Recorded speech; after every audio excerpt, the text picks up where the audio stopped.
Hello everybody, welcome to the Michael Finkley Show. I'm Michael Finkley. Today is Wednesday, August 12th, 2020. Y'all, middle of the week, halfway there. Hang in there, promise you, it's gonna get better. Weekend's almost here. Okay, hang in there. If you have not already, please subscribe to our YouTube channel at the Michael Finkley Show there, and also ring that bell for notification, and you will receive an email from us saying, hey, new content is uploaded. Okay, so please do that for us. Thank you to all the subscribers thus far, and also to the viewers watching our show. Now, I must say I'm not gonna cry, I promise. I'm not gonna do it. It's really touching my heart.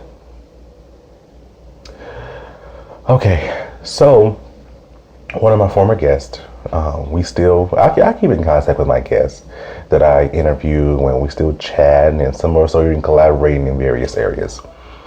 So one of my former guests reached out to me and was just saying that how much they loved the interview once, it was all put together and all that kind of good stuff, but they loved the experience. And so in the interview, they entailed some information about, their parent, one of their parents. And so because of what they said on the show, for their self-healing, the parent blocked them on social media, and, the relationship, is not the best. And before they came on my show, it wasn't the best.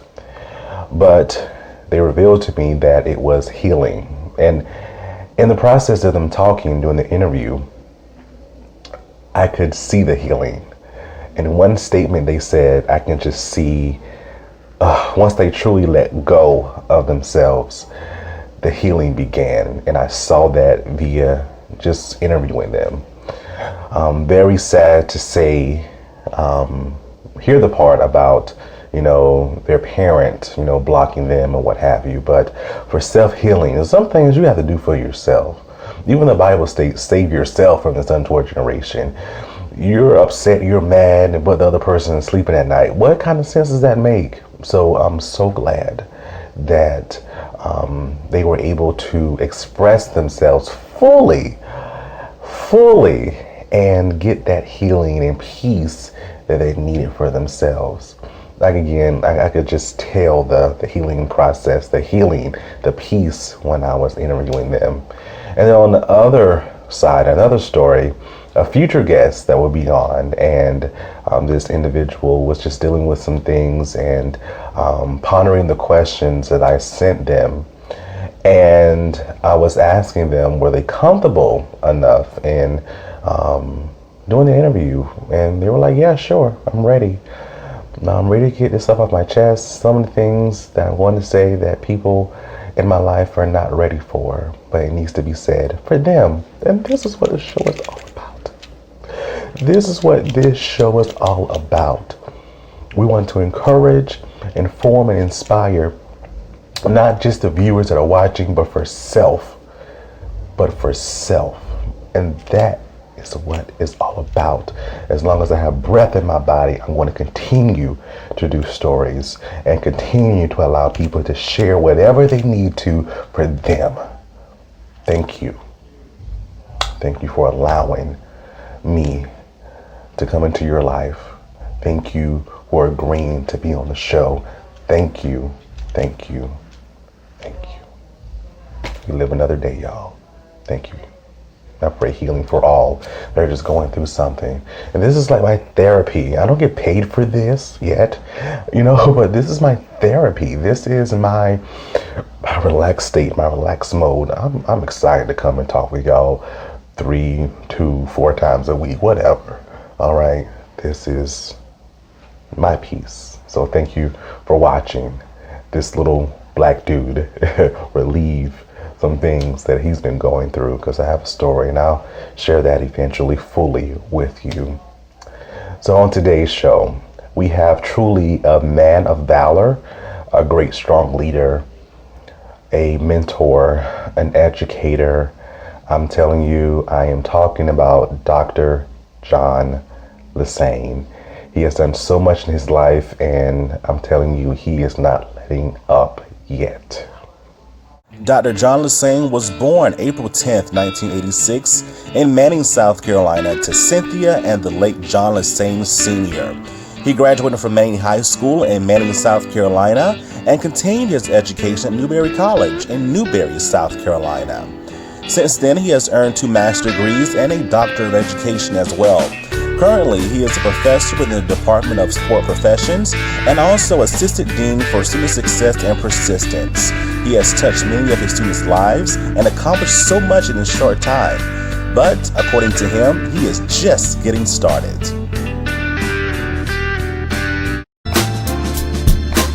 Coming up, Dr. John Lesaine. We'll be right back. On the next Michael Finkley Foodie Friday, we have the Burgess brothers with us as they talk about their huge food franchise. Join us on the next Michael Finkley.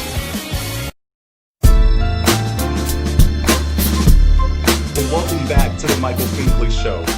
Ladies and gentlemen, we have a special guest with us today. He is an educator, he is a coach, he is an advisor, he is an assistant dean, he's a mentor. Y'all, he has so many titles. That's just a few. Ladies and gentlemen, introducing Dr. John Lesaine. Dr. Lesaine. Thank you, Dr. Finkley. I appreciate you, man. Yes. I appreciate you, man. Thank you so much for asking me to do this and be on your show. When you texted me about it, I'm like, oh, man, like this is just like, it truly is an honor because looking at the past shows that you've had and the people that you've had on and the things that they've done, I'm like, wow, for him to think of little old me to ask me to be on his show, like Mike, it really does mean a lot to me. So I really, really, really have to thank you. I do. Oh, you're welcome. You're welcome. You know it was bound to happen. What he didn't tell you, we go way back. We go way back. And he has been a true inspiration in my life in all aspects, especially education. But he's going to talk about all of that. So, Dr. Lesaine, just tell us about yourself and your humble beginnings. Myself, my humble beginnings. Well, I am John Lesaine. I'm an assistant dean for academic affairs, associate professor in the Department of Sport Profession, and I'm also the campus site coordinator for the nationally acclaimed Call Me Mr. program here at Newberry College. So yeah, a long title. There's a lot of things that I do. And one thing that I always tell people jokingly, in my contract, there's that line that says, "in any other duties assigned." They really do use that line with me here at Newberry College, any other duties assigned. But right. Been in higher education really for it. I'm going into my 12th year. It's been that long. First 3, yes, it's really interesting. It's really weird. The first 3, I was the assistant women's basketball coach here. And then I decided I wanted to get out of coaching altogether, or for the most part. And they had a faculty opening here in Newberry. I was encouraged to apply for it. I got that. I worked my way up to being department chair. Then I was able to finagle my way or work my way into being an assistant dean for academic affairs here. So from the small town of Manning, class of 2004. Manning. That's right, Manning High School class of 2004, baby. M-Town, where you at? Mm-hmm. Funny thing about go back to Newberry. I did graduate from Newberry College in 2007. So I've been affiliated with the institution. It's going to be 15 years. Well, actually, it's been 15 years starting August 1st of this year. So I know Newberry. It's grown, but I know it. I can't say like the back of my hand, but I love Newberry, and it's also here at Newberry where I had the chance to meet your sister. I know, yes, that's right, Caribbean, my homie, that's my girl. Yeah. And then when I found out that y'all were, when I found out y'all were brother and sister, I'm like, wow, what a small world. Very small. Right. Very small. So other things about me. In my off time, I am a basketball and football referee. So I referee high school football, basketball. I work high school. I work some college. I work some semi-pro. It's a little bit weird. I used to, as a coach, I used to be the one giving referees, a lot of grief and hell and stuff like that. And now I'm the one that's catching it. So it's okay. I'm like, hey, if I was able to dish it, I better be able to take it. That's it. That's it, Dr. Lesaine. Yes, so going back to Manning, from your humble beginnings there, what was life like in Manning, South Carolina, growing up with your sister, parents, the community? What was that like? Manning is a very small town. It's a very small town. It's a very close-knit community. We always hear the great African proverb that it takes a village to raise a child. That is indeed true in Manning, South Carolina. Because not only was I raised, not only did my parents, my parents, of course, had the biggest hand in raising me, but also my aunts and my uncles who were in town, my teachers, my mentors, they helped raise me as well. And Manning, people look out for each other. There's not a lot to do, to be honest with you. You know that. There's not a lot to do. We got a Walmart there, That's now, it. now they done add the Tractor Supply Company, the Dollar Tree, and all that good stuff. But Manning is home. I absolutely love Manning. When people ask me where I'm from, I'm always proudly say that I'm from the town of Manning. Although really my family grew up in Alcaloo. My family really is from Alcaloo. It's a small little, I guess you can call it suburb, sort of say, of Manning. But I definitely do call Manning home. Gotcha. Yeah. Definitely. And you've been in higher education, well, education period for a number of years. What Yes. was some of your influences as in going along that way? Was education your first choice? Actually, education was not my first choice. I always thought that I was going to be the next great women's college basketball coach Hmm. or the next great WNBA coach. My mind was really on coaching basketball when I was in high school, when I was in undergrad, when I was in grad school, um, and it crossed my mind, about what if you go back and to your high school and be a teacher and a coach or something like that. But it really, really, really never just kind of like, floated my boat, so to say. But, Mike, one thing I can honestly say also is I had somebody speak it into me years ago when I was in the third grade. I never forget Manning Elementary School. I was in Miss Kathy Plowden's class, and Miss Annette Calvin actually was she was one of our teacher's assistants, and we somehow, I don't know how we got on this subject of college and professors and stuff like that. But I'm like, oh, what is a professor? And Miss Calvin told me what a professor is. She said, well, a professor is somebody who teaches at a college. I'm like, you know what? I think I said I could see myself being a professor one day. She said, you will be a professor one day. And lo and behold, Lo and behold. years later in 2012, that's when I actually entered the classroom as a full-time professor at Newberry College. So, education has always been important to me. Don't understand, don't get me wrong. Education has always been important to me. Um, I was a nerd in high school, top of the class, all that good stuff. But to be on that, the practitioner side of being an educator, that never really crossed my mind. But I'm really am happy that I'm actually doing this work. Gotcha. All right. And when you have so many degrees, John, it's ridiculous. I thought that because my sisters pick at me, they're like, "Oh my gosh, you have the whole alphabet behind your name." I'm like, "No, I know someone else that has more." Oh no. So So okay, all talk right. So about that. all right. So I'll go through the spiel because my students always pick on me about this as well. So I have a Bachelor of Science in Sport Management from Newberry. Got that in 2007. I have a Master of Education degree in Higher Education Leadership from Valdosta State University in Valdosta, Georgia. I earned that in 2009. I earned my Doctorate of Education in Sport Management from the United States Sports Academy in 2015.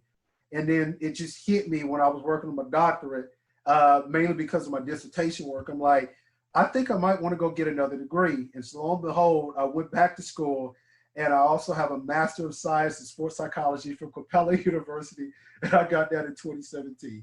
So yeah, I got 4 degrees. Four. Right? 4 of them. Yes. So what's next? Is there another one coming? Another Uh, certification or what? I'm looking at some certifications. Harvard offers some programs, some things that people have talked to me about. I'm looking at that. I also had a former colleague of mine. He and I are very close. We actually keep in contact with each other. He said, John, you might want to go do a grant writing class. You might want to go do that. To kind of like make yourself a little bit more marketable. Yeah. So that's something else that I'm gonna take a look at. But like going back into school and getting another like degree, I don't see that happening. But you never know what can happen. Yeah, definitely. Oh wow. That's so funny. But it's an inspiration though. Especially I think I was going through my second master's program, and I had met you by that time. And I'm just Yeah. like, I gotta finish. I gotta finish. And that was an inspiration and just going forward with it. So thank you for that. You are making strides at Newberry College in Newberry, South Carolina. Name some of the things that, that kind of stand out to persons, even at the institution.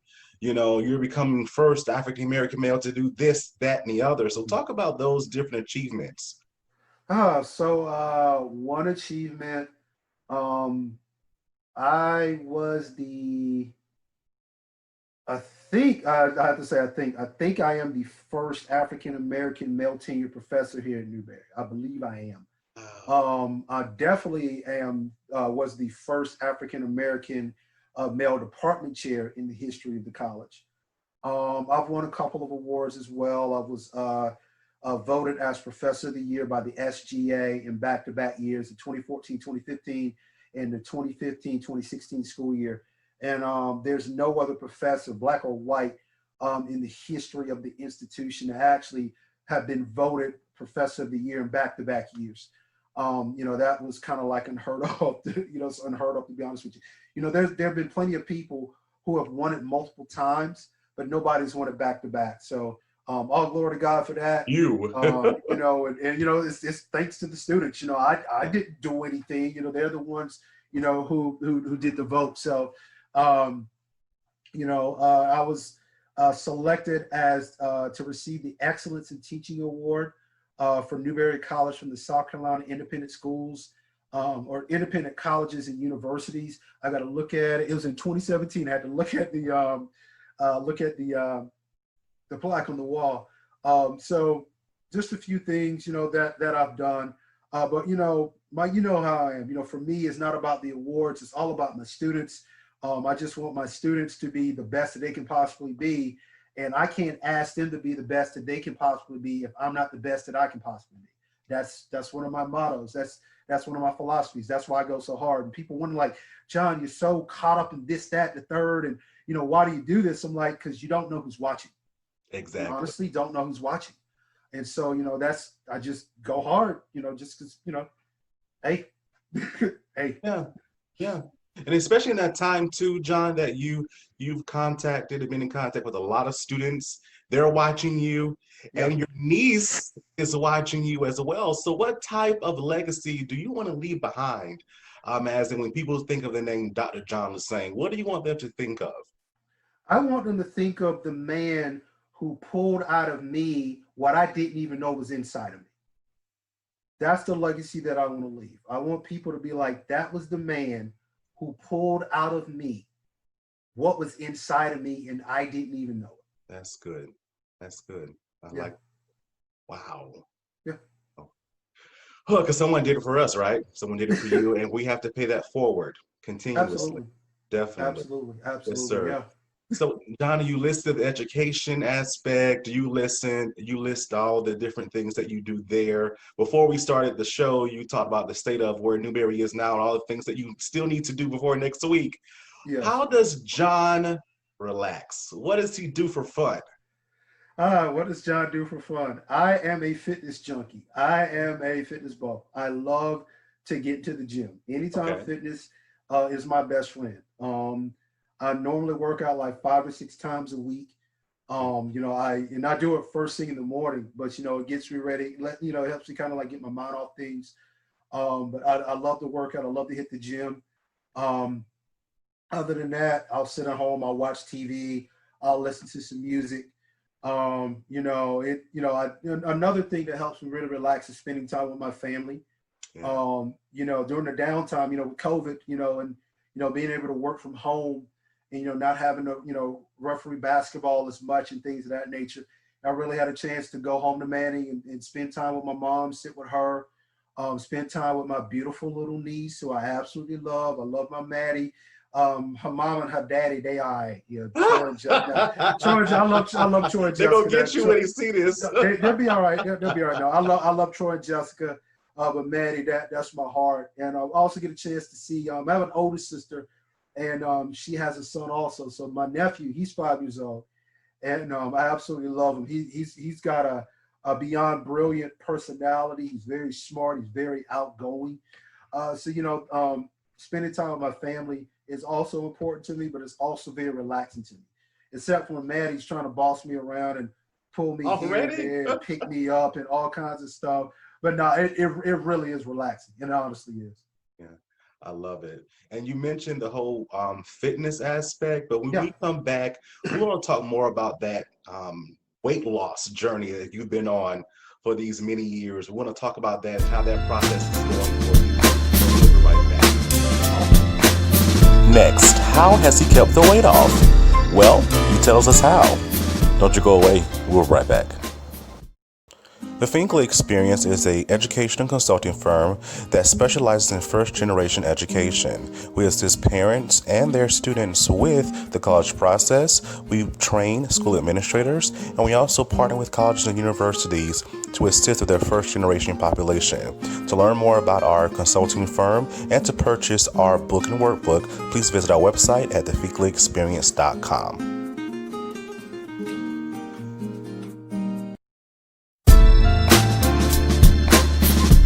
Hello, everybody. Welcome back to the Michael Finkley Show. We are still chatting with Dr. John Lesaine.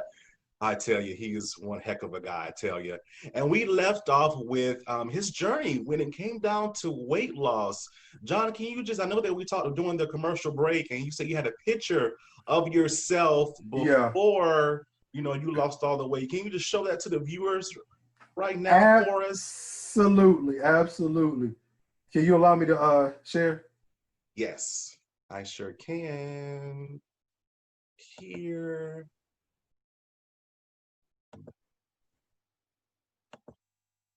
Right. All right. Let's do And it. so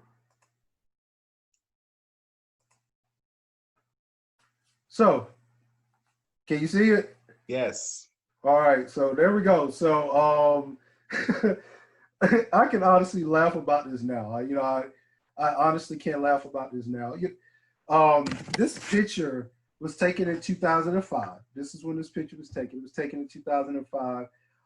It would have been my technically junior year here at Newberry College, and at that point right at about 300. And then when I got to grad school, I was over 300. So I was probably like 315 when I was in grad school. And back in 2010, I was having reoccurring ear infections. So I had to keep going to my doctor. And, every time you go to the doctor, they're going to take your vitals, your weight, all that good stuff. And I kept looking at my weight. I'm like, this is not good. Something's got to happen. Something's got to change. Something's got to give. Um, and I talked to my doctor about that, and it's like, yeah, he said, if you want to live a long time, like some things definitely have to change. And so he said he was that blunt with me. And so from that moment forward, I knew I had to do something different. And so, it was a lifestyle change is what it was. Diet and exercise, the little things that people tell you to do, things they really do work. Cutting your portions, cutting back on the fast foods and the fried foods. I used to love sweet tea, and I still love sweet tea. Don't get me wrong, and like Mountain Dew and Pepsi and stuff like that. And I really wasn't eating very healthy. But I changed within my diet, and then I just started working out like crazy. And so I went from over 315 pounds down to my smallest point. I was at about 165. Now I've bulked myself back up. I'm at about 190, 195. So it was a lifestyle change. And if people ask me, like, what are some of your biggest accomplishments?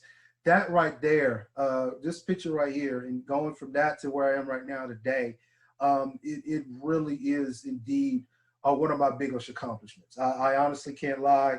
I've had a lot of people say that, gosh, you inspire me. Like you go so hard, like you just don't stop. You really inspire me. And so, that makes me feel good. You just try to help people along on their journeys. And I tell them, like, what worked for me won't necessarily work for you, but you got to find what works for you. But the first step is always the most important step when it comes to weight loss. Yeah, definitely. And I can definitely relate to that.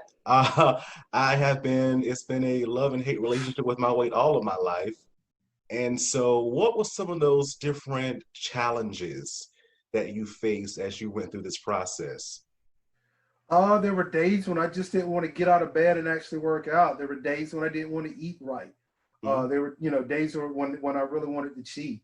Um, Another challenge that I absolutely had to get over was um, being worried about people watching me as I work out and as I run and as I do my stuff. And I'm like, you know what? I can't worry about those people. I got to do what's best for me. So that was a little bit of a worry there. That anxiety, but that is kind of like gone away. Another unique challenge, and I consider to be a very good problem, was the fact that as I was losing weight, and dropping sizes, I had to buy clothes, buy new clothes, and then I kept losing weight, and I had to keep buying, more clothes, so Right. that was a very good problem to have. And well, here's another really interesting thing about, the weight loss and, going from how big I was to, how small I actually got. There was one of my favorites. I had a favorite suit. It was a black suit. It had like a burnt orange a pinstripe. I look good in that thing. I ain't gonna lie. I look good in that suit. I know I look good in that suit. And I took it to a tailor to see if they could actually take the suit in. And he said, Mr. Lesaine, I'm sorry. Like, there's no way that we could do that because we would compromise the suit. It's like, you've lost so much weight. If we tried to take stuff out of this suit, like, it just wouldn't look right. So they're like, really good job. Like, I know you're mad because, that's your favorite suit. You wanted to keep that suit. But they told me like, it like, so that was a unique challenge also. So yeah, yeah, that's pretty much it. I got it. And how do you maintain?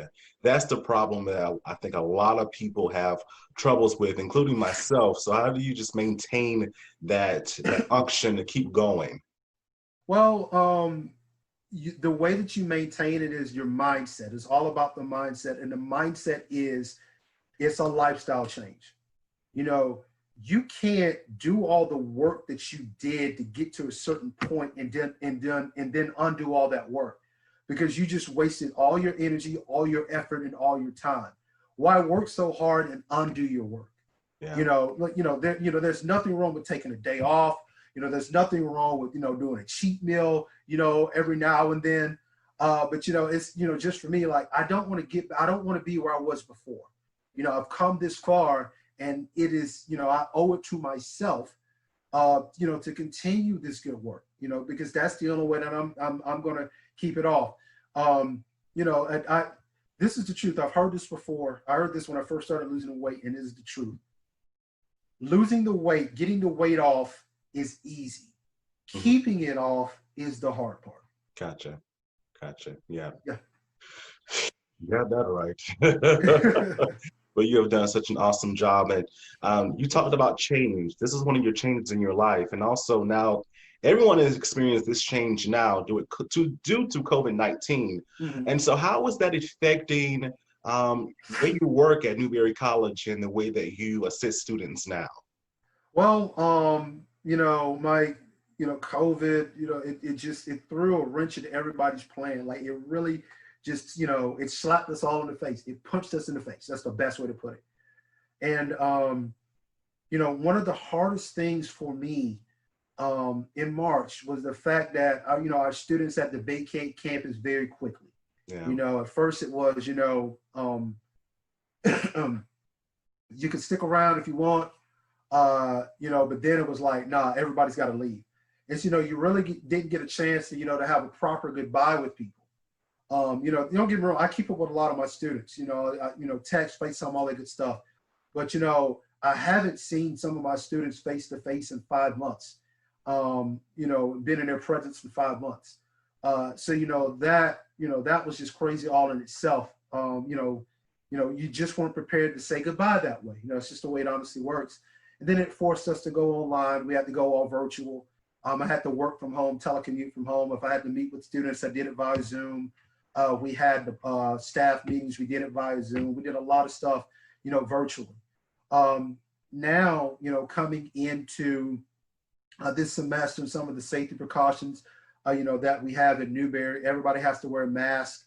You got to be socially distanced. Like in my office, I have two chairs, and so my chairs are close together. So what I have to do is either A, I have to take one chair out, or B, I have a sign in one of those chairs that says you can't sit in this chair because you're not being social. It's not social distancing. Um, we'll social distance in the classrooms to the best of our ability. Um, you know, I'm the type of instructor, I like to move around the room. I like to interact with my students. So I won't wear, my, this type of mask right here when I'm instructing. I've got one of those clear shields that I'm waiting to, to get in so that, that, I can, my students can see they can really see me. So it just changes things, in the residence halls, they got to be socially distanced. In the cafeteria, they got to be socially distanced. We can't do a lot of, me, you've been around me a lot. I like to hug people, dap people up, all that good stuff. I won't be able to do that, unless somebody, really wants, give a little elbow or something like that. So, it just really changes the way, that we have to do things. Yeah, and that's hard. It's very hard. I love to. I was in Maine actually a few days ago, and I gave some things to a student that was leaving for college, and I went to go hug her, and she's like, "Yo, Mr. Finkley, social distance." I'm like, "Oh, I forgot that quickly," because you miss those kind of things. It's in you. It's the type of person that you are. So, Dr. Lesaine, we like to end our sessions with encouraging words. So, what would you say to the class now that are coming back to school academically and that are ready to come back and, just type some things that kind of like just wave the fear away? Okay. One thing that I would like to say is that we're all in this together. In order for us to beat this, to defeat this, to make this thing work, everybody has to do their part. So just understand it is not just on one person. We all are in this together. Another thing that I would say to students and to anybody is to expect the unexpected. Life is so interesting, and you just never know what's going to happen and when it's going to happen. Adaptability is key, so you have to accept the unaccepted. Another word of advice that I leave is, you got to be comfortable with being uncomfortable, because that is the way that we grow as people. You have to be comfortable with being uncomfortable. There is no comfort in the growth zone, and there's no growth in the comfort zone. That is one of my favorite sayings. In order for us to grow, we've got to be pressed just a little bit. We got to be squeezed just a little bit.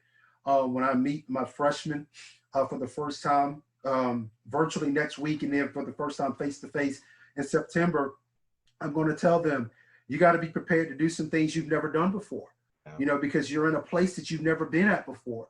So, you can't bring the high school mindset into college. It's not going to work for you. The things that work for you in high school are not going to work for you in college. So, you definitely have to be, get comfortable, with being uncomfortable.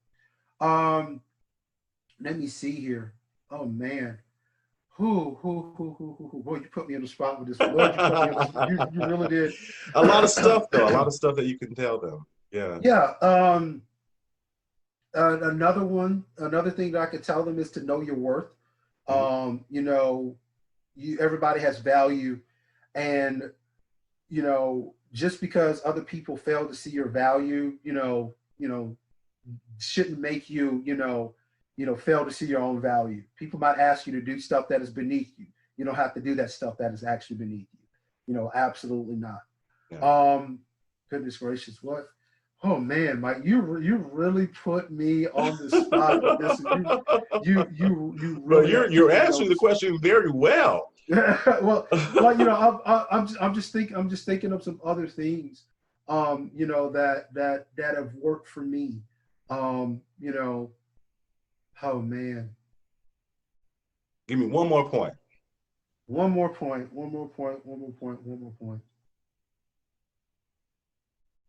Oh, I'm just thinking. I'm trying to think of a good one. I'm really honestly just trying to think of a good one for you. Here's a good one. Here's a good one. I actually, when we did a congratulations graduates video for Newberry College, I actually said this, and it really holds true. And it's this: don't strive to be well known, strive to be worth knowing. Ooh. Because well known isn't always a good thing. It's not. Being well known is not always necessarily a good thing. But when you're worth knowing, when people know that they can come to you for a word of encouragement, when people know that they can come to you because you're dependable, when people know that they can come to you because you're going to listen to them and you're not going to judge them, that makes you worth knowing. And we want to be around people who are worth knowing. So why not yourself be a person who is worth knowing? I love it. I love it. Words to live by, Dr. Lesaine. Words to live by. And I thank you so much for taking time out of your busy schedule. I know that you're busy, for being on our show today. Thank you so much. Thank you, Mike. I appreciate you. I'm gonna stop sharing the screen real quick. I appreciate you, man. Thank you for all that you do. And I know you talk about me being an inspiration. Man, you are a big inspiration because the things that you're doing, on social media, that you're doing on YouTube, like, Mike, I don't think you know how many people you actually reach and how many people you actually inspire. So, man, keep doing you. I'm dead serious. You're one of those people who's worth knowing. You really honestly are. You're a very helpful person. I've seen the things that you've done for not only students at Manning High School, but at the other schools that you've been at, the other youth that you work with. Man, keep it up. Dead serious, man. I'm beyond blessed to actually know you. Thank you. Thank you, Dr. Lesaine. I really appreciate it. Thank you. God bless you.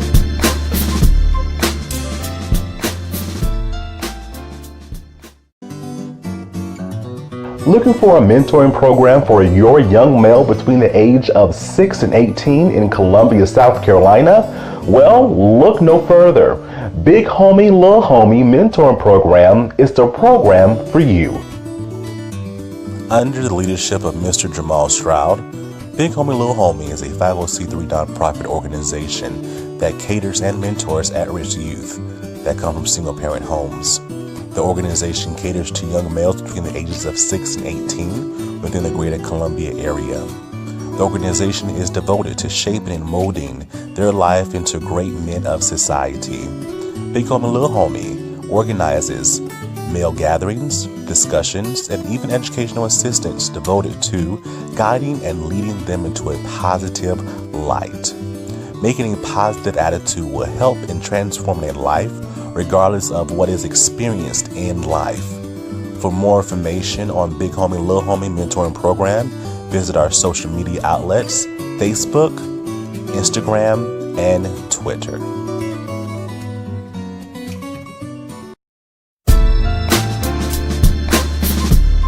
Hello everybody, welcome back to the Michael Finkley Show. Did you enjoy yourself? Did you have fun? What did you learn? Okay, what did you learn about yourself? Comments below. Let's have a conversation. Okay, please. Dr. Lesaine, thank you so much. A true leader to look upon and a true mentor to look after. You are doing it up in higher education and I applaud you. You're changing lives, and of course, in that process, you're changing yourself for the better. For that awesome rite of passage to success for you. Thank you for sharing your story and thank you for being on. On Friday's show, we have the Burgess brothers, Matthew and Jonathan out of California. Y'all, these brothers are some cooking machines, all right?